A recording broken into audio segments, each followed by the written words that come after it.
урматтуу менин көрүүчүлөрүм, силерди каналымдан көргөн абдан кубанычтамын. Ушул 2 жума өттү. Мен деген ушул геополитикалык сводкаларды айта элекмин. Бүгүн убакыт келди окшойт. Бирок көп деле жаңылык жок да.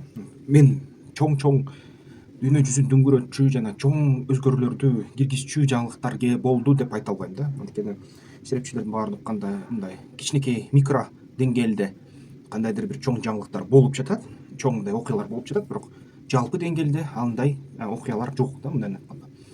Негизгисин айтканда, бүгүнкү күнү ошо ютубтагы ар бир геополитика, саясат, баягы келбеттүүс раса боюнча сөз айтсаң, жанакы согуш боюнча сөз айтсаң, кандайдыр Украина, Россия деген сөздү айтып ийсең, ютуб баарына мындай кандайдыр бир сөгүш жарыялап видеонун авторуна, анан кээ бир видеолорду блоктоп салып жатат автоматтык түрдө. Анан аны апелляцияга бересиң, апелляция бергиче чыгаргыча ушундай ит балекет болуп атат. Ошон үчүн кичине ютуб блогерлердин өзгөчө алганда саясатчылардын, мындай саясаттануучулардын, геосаясаттын жаңылыктарды айткан ушул каналдардын авторлорун кемсинтип, кичине ушундай фильтр коюп жатат дагы, чектөөлөрдү коюп жатат. Бул нактас цензура да. Ошон үчүн дыкаттык менен сүйлөш керек болуп жатат. Бүгүнкү күнү ушул жалкоо согуш болуп жатат. Дагы эле баягы Америка Кошмо Штаттар, Улуу Британия, башка европалык мамлекеттер танкерлерди аскерий кемелери менен коштоп жатат. Кээ бир кемелерге атуулар болуп атат, кээ бир кемелерге атуулар жок да. Анан ошол боюнча да жаңылыктар аябай аз. Тынч, дымдырс да. Жалкоолуктан хуситтер кээде атып коюп атышат, анан кайра атпай коюп атышат. Эң чоң азыркы бүгүнкү күнү ошол маалымат бул деген Рафахка Израиль кириши болуп атат.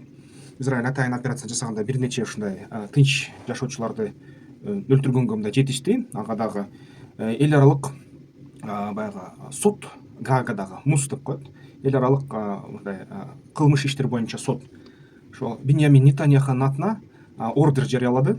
Андан сырткары Хамастын башчыларына да ордер жарыялады. Ал боюнча дагы өткөн жумада Биньямин Нетаньяху өз сөзүн айтты. МУСту эгерде карасак, эмне үчүн ушундай болуп атат, эмне үчүн ООН ушундай кандайдыр эр жүрөктүү болуп атат десе, көрсө, МУСтун ошол ичинде мусулмандар бар экен. Мусулмандардын сырткары негизи ушул арабтар бар экен да. Анан ошол башчылары араб болгондуктан, анан алардын кандайдыр бир мындай солидардык сезими болгондуктан ушундай иштер болуп жатат. Андан сырткары дагы бир кызыктуу нерсе, баягы Хамаста Израилге кол салып жаткан баягы ООН Бапор деген, бул жакынкы чыгыштагы ушундай ООНдун структурасынын кызматкерлери түзмө-түз баягы Хамастын аскерлеринин арасында, боевиктердин арасында болуптур да. Ушул да тастыкталды. Анан ушуга карата аябай кызыктай болуп атат бүгүнкү күнү. Демек баягы сан көбөйүп, ошол мусулман өлкөлөрүнөн жана ошол араб өлкөлөрүнөн эл аралык структураларга кишилердин саны өсүп атат, кызматкерлердин саны өсүп, кызматкерлер келип, ал улуттардан, ал региондордон бүгүнкү күнү ошол дүйнөлүк повесткага кандайдыр түзмө-түз таасир кылып жатышат. Ушул бир четинен баягы бүткүл дүйнөгө кандайдыр адилеттүүлүк десе болот, бирок бир четинен карасаң, адилетсиз ишке деле ушундай нерселер болуп жатат да. Аяктан жарым-жартылай. Андан сырткары, эгерде Орусия менен Украинанын ортосундагы согушту карасак, күндө жаңылыктар келип атат. Орусиянын баягы кээ бир ошол багыттар боюнча алардын басып кирүүлөрү, уланууда баары бир катуу болуп атат. Мындай сезилип жатат Украина тараптан. Бирок жалпы маалымат боюнча бүт баягы аналитиктер, согуш аналитиктер, Асинтер сайттарынын маалыматы боюнча негизи ошол орустардын жортуулу басаңдап туруп, анан бүгүнкү күнү ошо кандайдыр бир соолуп бараткандай да. Соолуп баратканын артынан дагы баягы ал өлкөнүн башчысы ядердик согуш боюнча кайра сөздү баштады. Ядердик кандайдыр соккулар боюнча мындай талкуулоолор болуп атат, айтуулар болуп атат, ушундай расмий билдирүүлөр. Анан ушул тегеректе дагы Францияга жооп берип жатат. Мисалы үчүн Эммануэль Макрондун айтуусу боюнча мурда 2-3 жума мурда айтып берди эле да, Путин биз деген Францияга кандай гана бир сокку уруп калбайлы деген сөзүнө Францияда дагы өзөктүк курал бар деп койду да. Анан ушундай кандайдыр бир мындай саясий тирешүү болуп жатат. Украинага баягы Америка Кошмо Штаттарынан бөлүнгөн 61 миллиард долларга деп бөлүнгөн жардам акырынан келе баштаганы сезиле баштады. Атакамстар Крымга уруп атат жана ошол чегаранын, согуш болуп жаткан чегаранын эки четинен тең ушундай чоң согуш болуп аткан орустар фаптар менен урса, 1,5 тонналык, украиндар атакамстар менен уруп атат. Атакамстардын баягы уруулары дагы аябай дыкат болуп жатат. Орусия тарабынан баягы жарандык инфраструктурага да соккулар болуп атат. Харьковко, Львовко чейин учуп барган ракеталар болуп атат. Польшанын үстүнөн өтүп кеткен ракеталар да болуп жатат бүгүнкү күнү. Украина негизи бүгүнкү күнү кандайдыр бир баягы мен айтып бербедимби, кризис болгон депчи. Ошол аларга аскер жетишпей жаткан, 1,5 миллионго чейин 2 миллионго чейин киши расмий маалымат боюнча 300-600 миң ушул эркек, курал кармай турчу эркек Европага качып кеткен, чыгып кеткен деп айтылган болчу. Бирок ошентсе дагы бүгүнкү күнү ушул Украинанын кандайдыр бир колунда резерв топтолуп жатат. Ошо менен бирге Украинанын да кызыктуу, аябай таң калыштуу нерселер уланууда. Мисалы үчүн ушул Зеленский жакында эле айткан сөзү боюнча ал ошол Палестинаны, Хамасты колдогондой болду. Ага дагы баягы серепчилер аябай таң калышты. Бир четинен бул америкалык демократтардын кызыкчылыгына жооп берет. Экинчи четинен эгерде Израилдин лоббиси буга Зеленскийге кыжыры кайнаса, анда келе жаткан мындай жардамдар жарым-жартылай болуп калышы ыктымал. Ага күмөн жок да. Ошон үчүн ушундай кызыктуу нерсе болуп жатат. Бул негизи Америка Коңшу Штаттарынын ичиндеги ошол шайлоо күрөштөрүнө байланыштуу болсо керек. Эгер жөнөкөй логика менен ушунун баарын анализдесе, түз логикага бул нерселер жатпай калышы ыктымал. Бир гана баягы жашыруун ушундай оюндардын аркасы болушу мүмкүн да. Ошондуктан Украинада баягындай эле Орусиянын ресурстары абдан көп, бирок Орусиянын аябай интенсивдүү, аябай көп болуп жаткан атакалары көп жыйынтыктуу деп айтууга кыйын, бирок баары бир баягы алдыга жылып атышат, 1 метрден болсо да алып атышат. Бирок мындай басаңдап, токтоп калчудай болуп атат. Украина кээ бир жерлерде, Волчанскта мисалы үчүн жакында контратака кылып, ушул жумада кээ бир баягы жерлерин кайтарышты. Ушундай кичинекей майда контратакалар болуп атат.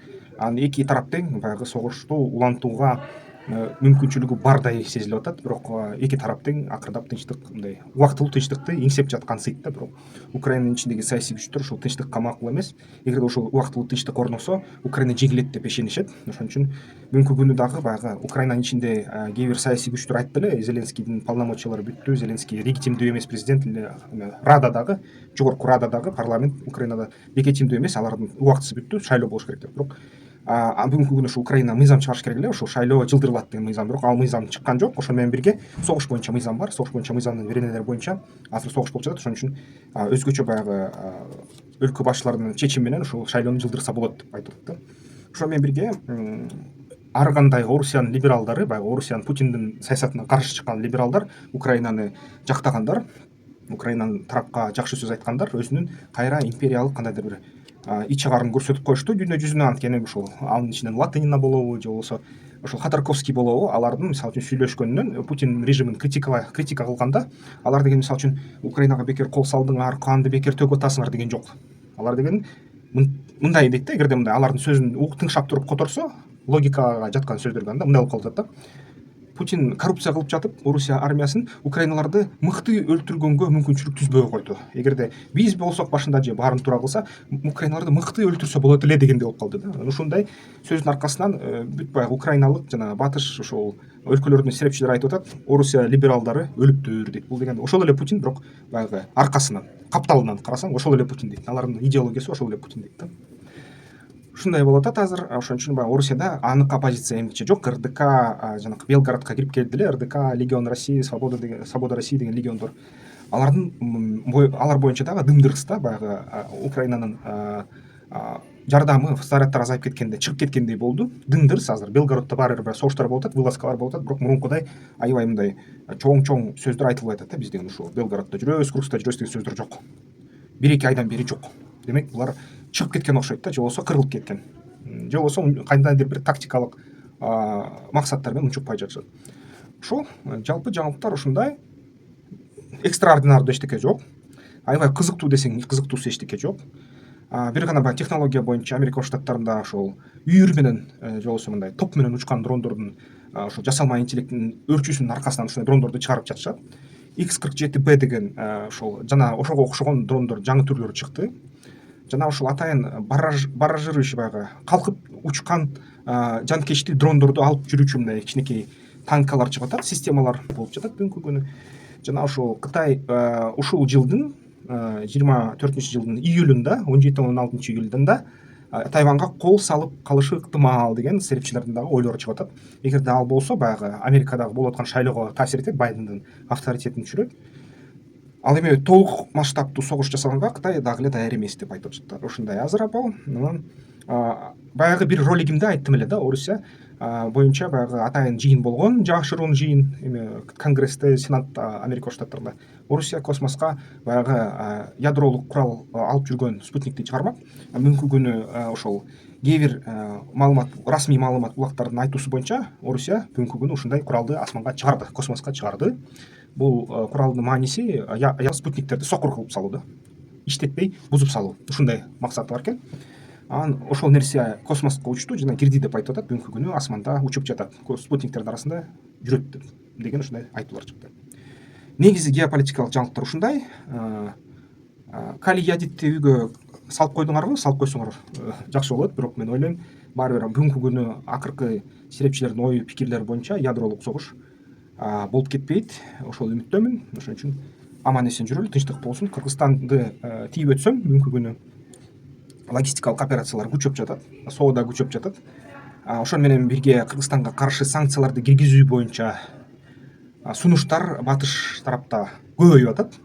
Санкциялар киргизеби жокпу билбейм, бирок бүгүнкү күнү Евро биримдиктеги ишканалардын баарынын товарлары Орусиянын базарларында толо.